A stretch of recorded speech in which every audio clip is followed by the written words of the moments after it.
Steve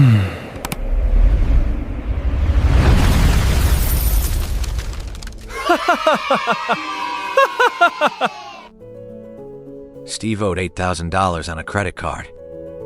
He didn't have a business idea. He didn't have savings.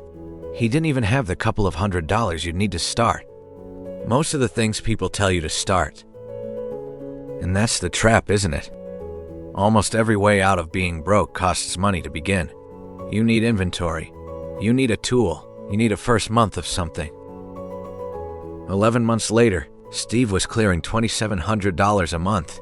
His inventory cost him nothing. Not a discount, not a bargain, nothing, because every single thing he sold, somebody gave him for free. Let's go back. Steve worked in a warehouse. The money came in and left again on the same day, and the card filled the gap between the two month after month, the way it does. There was a night he counted out coins at a till, came up short and put the milk back. He said later that wasn't the worst part. The worst part was how normal it had started to feel. So he did what everyone does. He started reading about ways to make money. Buy this, flip that, invest in the other, and every single one of them ended in the same place.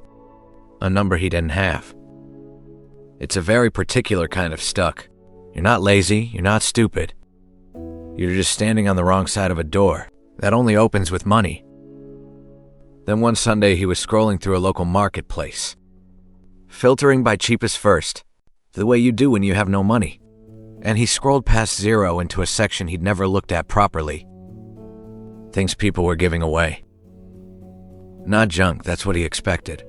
A dining table, a working fridge, a leather armchair, an exercise bike someone had used 4 times. All free, all with the same 3 words in the description. Must go today. And Steve figured out what he was actually looking at. These people weren't getting rid of rubbish. They were moving house on Saturday. The van was booked. The sofa didn't fit.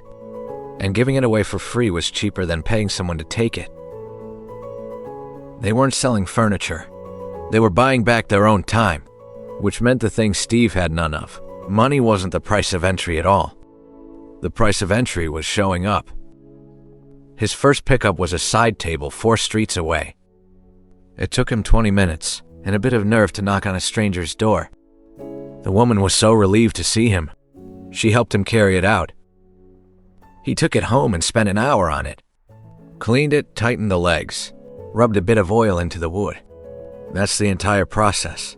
There's no secret restoration technique here. Then he did the one thing that actually mattered. He hung an old bedsheet on the wall, put the table in front of it, and photographed it in daylight. That's it. That is the whole difference between a free table and a $60 table. It sold in 4 hours for $65. He stood in his kitchen holding the cash and honestly did not know what to do with his face.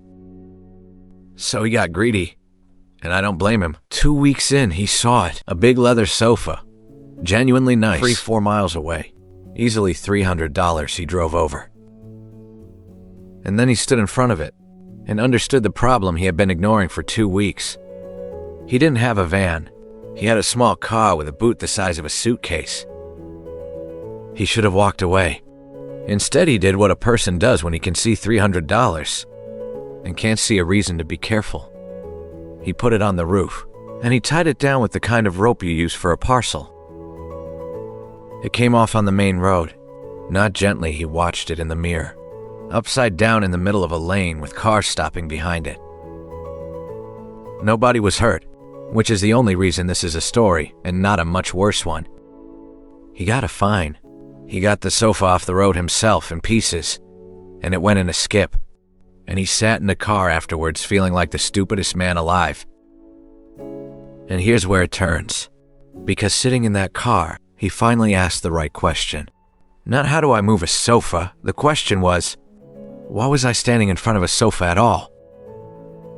He had it backwards. He'd been finding free things and then trying to work out how to sell them. Everybody does this. It feels like being resourceful. It's actually just collecting. So he flipped the order now. Before he goes anywhere, he checks one thing. Has this exact item sold in this town in the last month? And for how much if he can't find it? He doesn't go. It doesn't matter that it's free. Free and unsellable is just moving someone else's problem into your hallway. And the transport stopped being a heroic act and became a line in a spreadsheet. He rents a van by the hour, $30. He does not rent it to fetch one sofa. He rents it when he has 4 or 5 confirmed pickups lined up. On the same afternoon, one Route 4 address is 2.5 hours. $30 a van, 10 of fuel, and roughly $400 of stock in the back. That cost him nothing. And one more rule, the one that keeps his hallway from swallowing him. He never picks up anything he can't lift alone, and he never keeps anything longer than 3 weeks. If it hasn't sold in 3 weeks, it wasn't worth taking. He gives it away to someone else for free. The way it came. The photograph is still the whole business. He built a permanent corner in the garage. The bed sheet, a lamp, and a spot on the floor marked with tape. Nothing costs anything. Every item gets the same treatment. He worked out that the same chair photographed badly in a dark room gets you $20 and 3 questions about whether you'll take 15. Photographed properly against a plain wall, it gets you 80 and someone driving across town to collect it. Same chair, same day. Here's what a month looks like, and I want to be honest about how unglamorous it is. He does 2 pickup runs a week.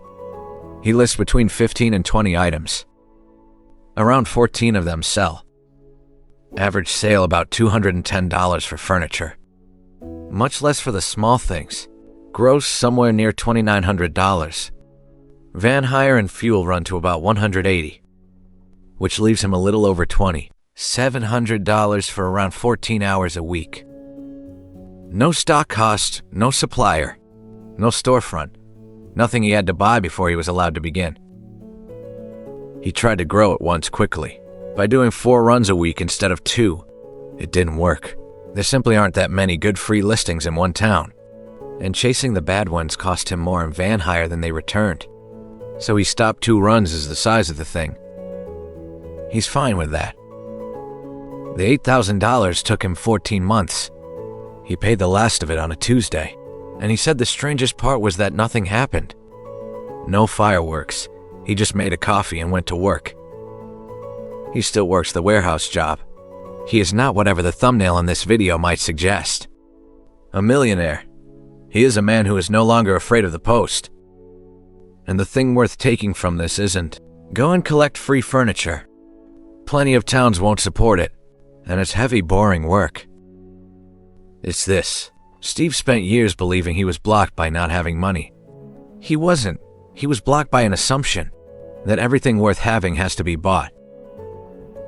And there's an enormous amount of value sitting around in the world that nobody has bothered to pick up because picking it up is inconvenient. And being inconvenienced is the one thing almost nobody is willing to do. That's the whole edge.